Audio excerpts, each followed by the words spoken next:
Hi class, it's Miss Maxwell here, and I'm going to show you how to log into your Zearn account, which you will need every day for practice with your math lessons. You will find the app that says Zearn and click on it. Once you click on it, you just simply need to click Log in with Class link.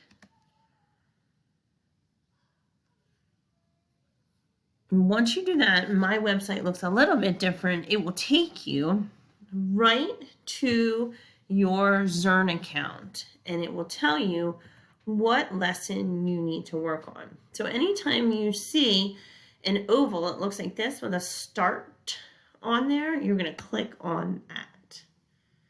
And then anytime you see an arrow, you'll click on that, and it will take you to the start of your first lesson. If you have any questions, you can always send me a message on Schoology or have mom or dad send me an email so I can help you. Have a great day.